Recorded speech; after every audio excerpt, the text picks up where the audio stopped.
Les amis, bonsoir à tous, très heureux de vous retrouver. On va faire la célébration. Vamos! Vamos! Et vamos! Pour le triplé de Mbappé.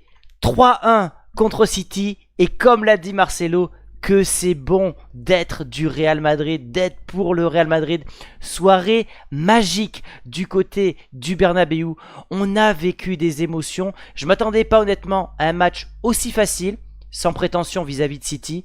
Je m'attendais à plus d'agressivité du côté des Citizens. Et finalement, ce match a été facile, rendu facile, puisqu'au bout 4 minutes de jeu, on a ouvert le score par Mbappé. On va y revenir. Mais ce Real, qui livre peut-être ce soir la meilleure performance depuis le début de la saison. On sait que à Madrid, le printemps est blanc. Et c'est de bon augure pour la suite de la compétition. Et je vais même vous dire mieux. Va falloir s'accrocher. Encore une fois, pour sortir ce Real Madrid de cette compétition-là. Le Real qui est en Liga, ok, on a l'habitude, ils sont irréguliers. Mais en Champions League, ils sont différents. Les amis, juste après ce débrief, dès que vous avez consommé ce débrief, rejoignez-moi sur le vestiaire, mon autre chaîne. Je serai en live avec Christophe et je vais répondre à toutes vos questions. Je vous attends très nombreux, je compte sur vous pour la force. Et oui, cette image, elle voulait tout dire. On savait qu'on allait vivre quelque chose d'extraordinaire. Je l'ai vécu en 2022 et je peux vous dire que c'est impressionnant à vivre.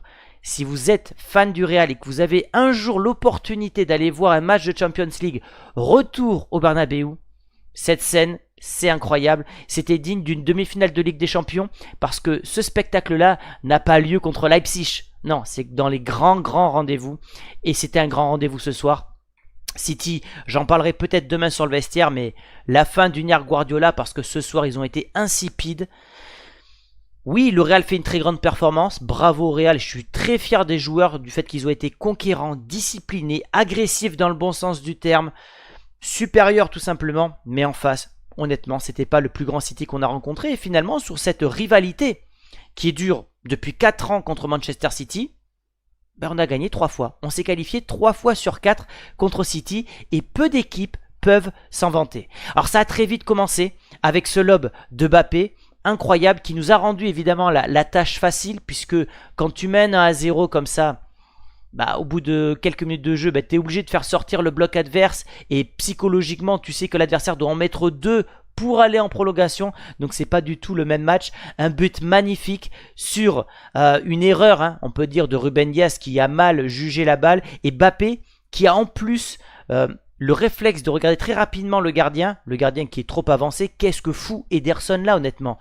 Qu'est-ce qu'il fait? Soit il doit sortir sur Mbappé et prendre le ballon de la tête, soit il reste dans ses cages. Mais là, il fait une erreur de placement ajoutée à celle de Ruben Dias, et surtout, comme je l'ai dit sur Twitter, Raúl Asensio qui a le même jeu de pied que Ramos. Cette transversale, c'est pas la première fois qu'il en fait une. Il en avait fait une, je crois que c'était sur Bellingham de mémoire. On voit que Mbappé est pas hors jeu. Il a l'œil, il a la précision, il a l'audace de tenter ce genre de passe. Et au bout de 4 minutes, la différence est faite. Alors bien sûr, vous allez le voir, c'est une forme d'aspiration de City. En fait, on les a aspirés dans notre camp. C'est Opta qui nous partage cette stat. C'est la deuxième plus longue série de passes avant de marquer un but qu'a concédé City en Champions League depuis 2017. C'était le Shakhtar Donetsk. Donc le Real a aspiré City, passe en profondeur. Est-ce que c'était travaillé? Carlo dira que oui, mais en tout cas le plan est machiavélique, le plan est absolument parfait de la part du Real. Et donc bravo Asensio, bravo Mbappé, et puis magnifique quoi.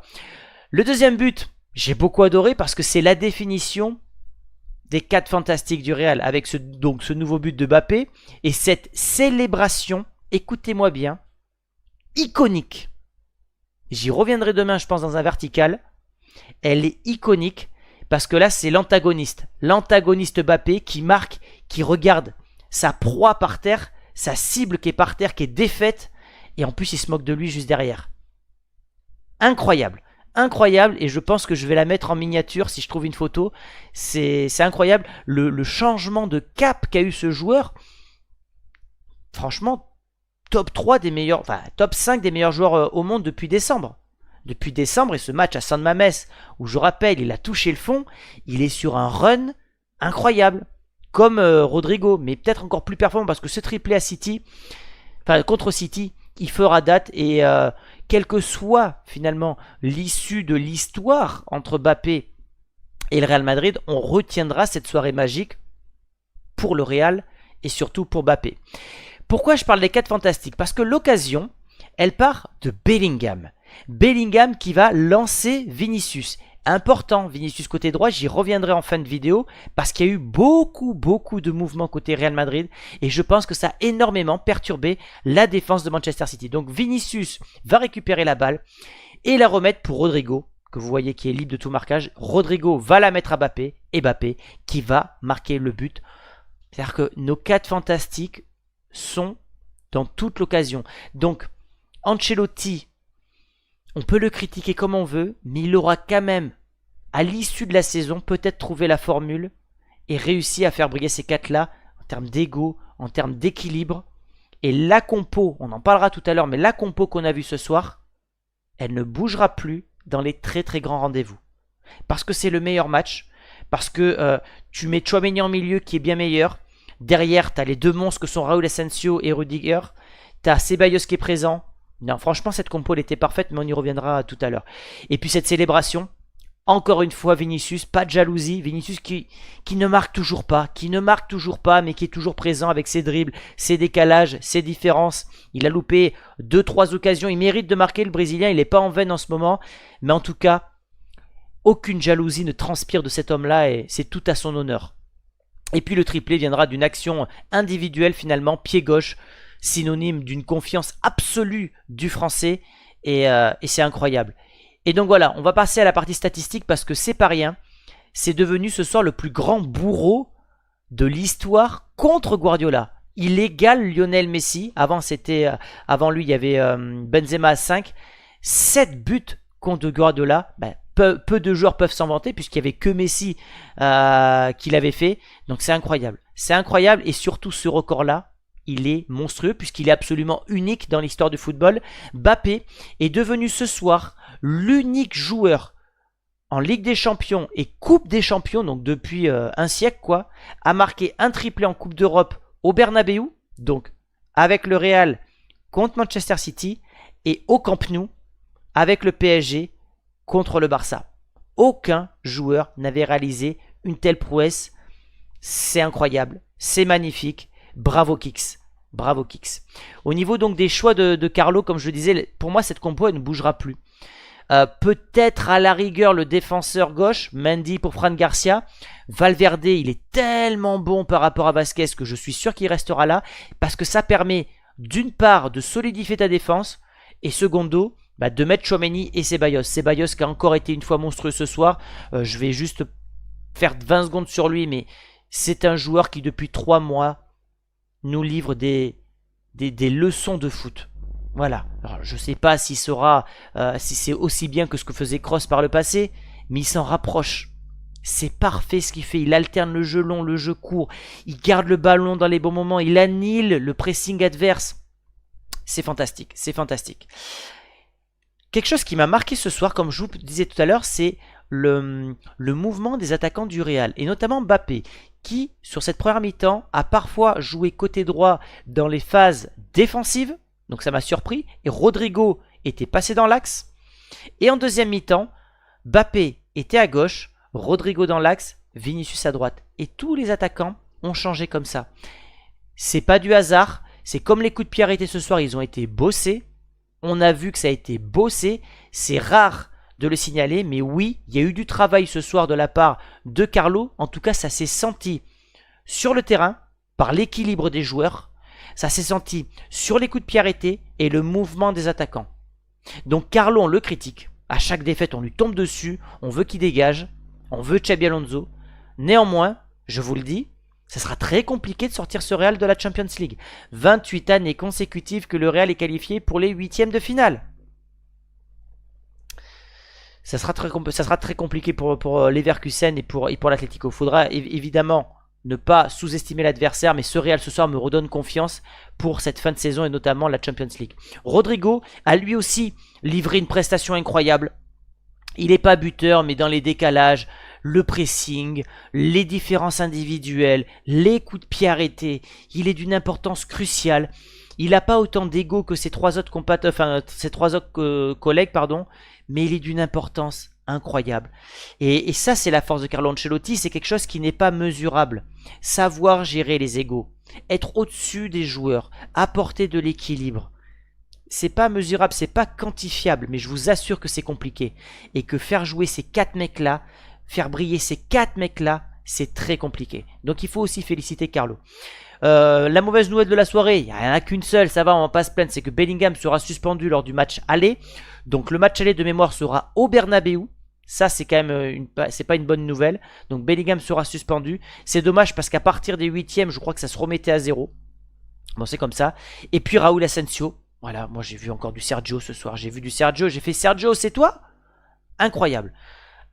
Dans les tacles, dans la lecture des trajectoires, dans la ressortie de balle, dans les transversales comme il fait pour Mbappé. Ce mec-là me surprend et j'ai voulu mettre la photo où il bombe le torse comme ça avec Rudiger. Je sens qu'il y a une connexion entre ces deux mecs-là, comme Ramos et Pep à l'époque, et j'aime beaucoup. Et je vous avais dit, souvenez-vous, Raúl Asensio sera titulaire au Real Madrid la saison prochaine. Je vous l'ai dit.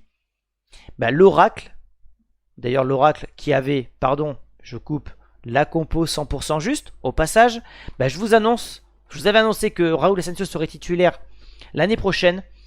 Je pense qu'il sera désormais titulaire jusqu'à la fin de saison. Parce que c'est juste impeccable ce qu'il nous livre avec ce Real-là. Au niveau des stats, bon, vous voyez, il y a une seule frappe cadrée côté City, une large domination, il n'y a pas d'expected goals, il n'y a pas eu de rythme de côté de City, très lisible pour les joueurs du Real, et ce Real qui finalement a mis 3 buts sur 7 frappes cadrées. Ça a été la différence par rapport à la semaine dernière, et honnêtement, sur l'ensemble des deux matchs, c'est largement mérité, et je pense même que ça aurait pu faire un score beaucoup plus fleuve si on regarde les occasions loupées du côté du Real sur l'ensemble des deux rencontres. Donc au niveau de mes tops, j'ai mis Rodrigo, Raúl Asensio, Mbappé, voilà, vous me direz dans les commentaires. Et au niveau des flops, j'ai mis le Pep qui est mal. J'en parlerai demain sur le vestiaire, mais ça sent la fin de l'histoire quand même du côté de City.